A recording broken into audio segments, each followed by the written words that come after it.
Okay, so this video is going to be about kind of an abstract idea, but it's going to be really important because if you can master this one idea, then you'll be surprised at how everything will start to spring creatively into what you do, right? And we're looking at the idea of a groove, and by the groove, what I mean is like the creative portal of sound and energy that comes from your music. And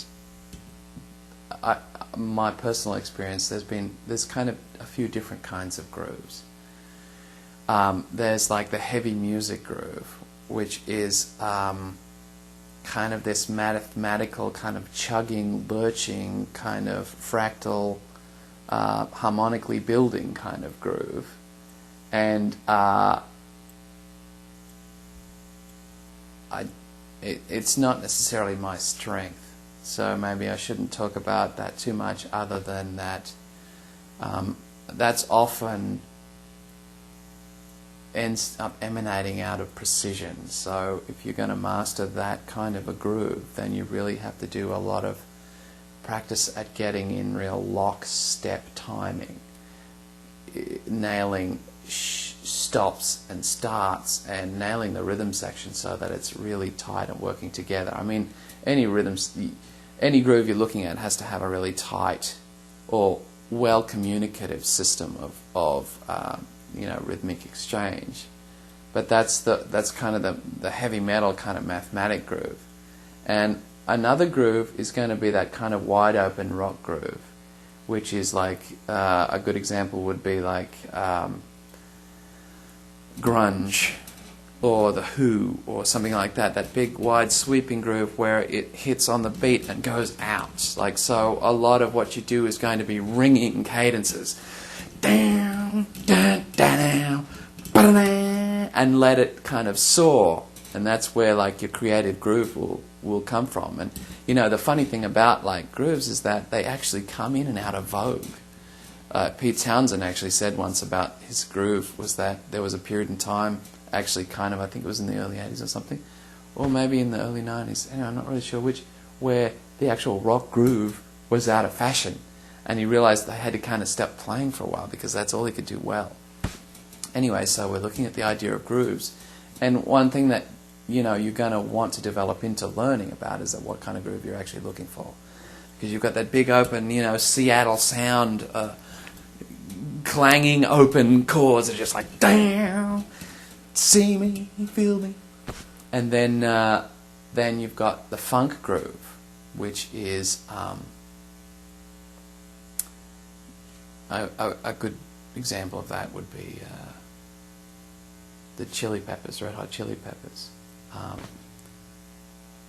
And you can kind of describe that as this tightness that comes into the beat where you're playing. And instead of being like down, da, da, da, it'll be like bum, bum, bum, and where it creates is that muscular awareness of the tightness of the cadences. So Flea, and the drummer from the Chili Peppers are really aware of what that is, and they actually went through a period in their career where they couldn't find a guitar player who knew what that was. And even one of the best bands in the world completely fell apart when they got a guitar player from Jane's Addiction who was a rock groove player, who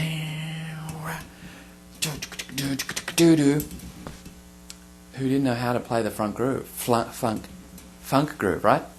So it's amazing. Like when you can really master these things, boy, what happens is a creative portal. And what happened is when, just as an example, the Chili Peppers found this new guitar player. I mean, he was their old guitar player. He just was into heroin for 8 years, and suicide.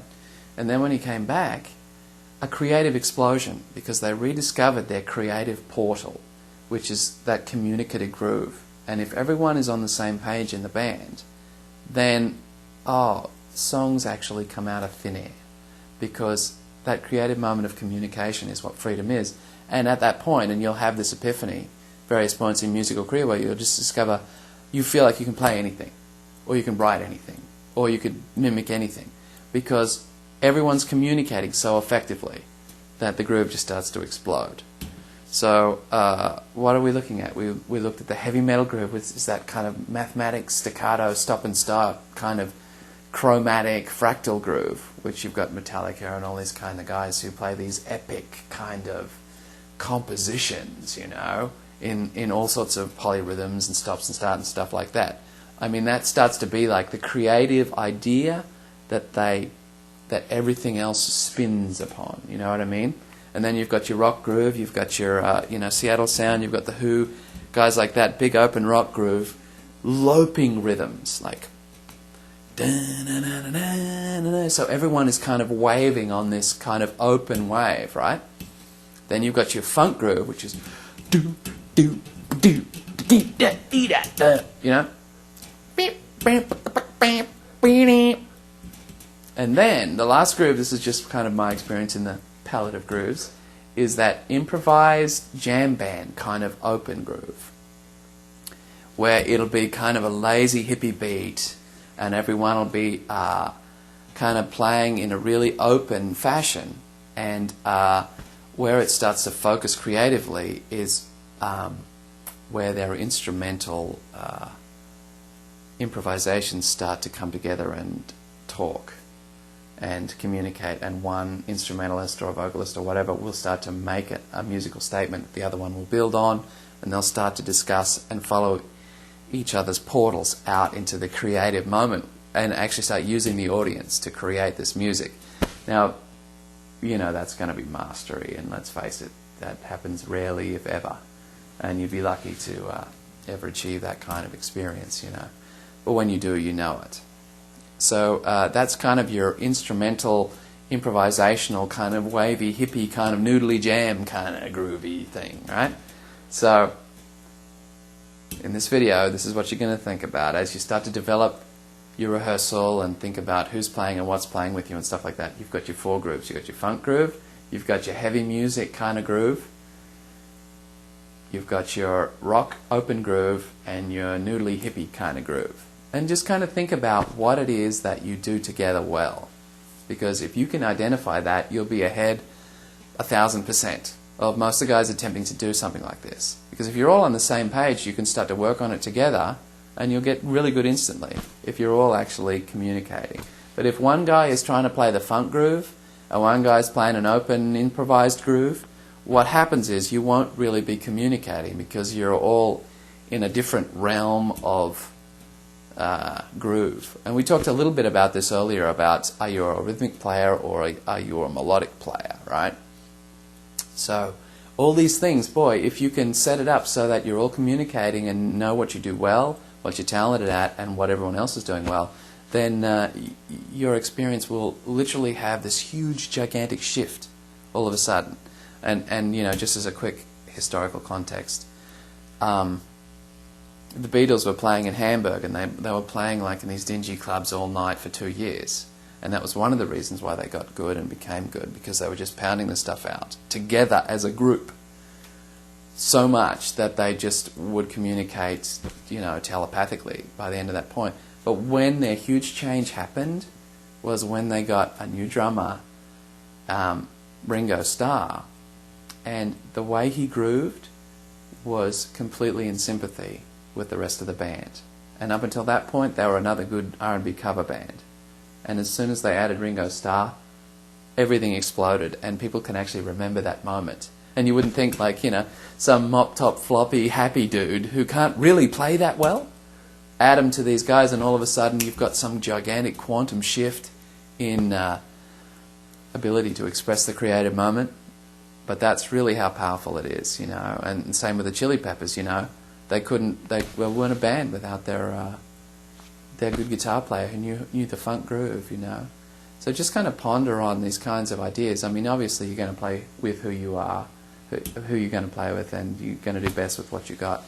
But if you can really identify these ideas in your mind, then you'll be surprised how they'll start to lay themselves out. Because naturally, as a quick finishing note, that this video goes on forever, because I like to talk about this crap.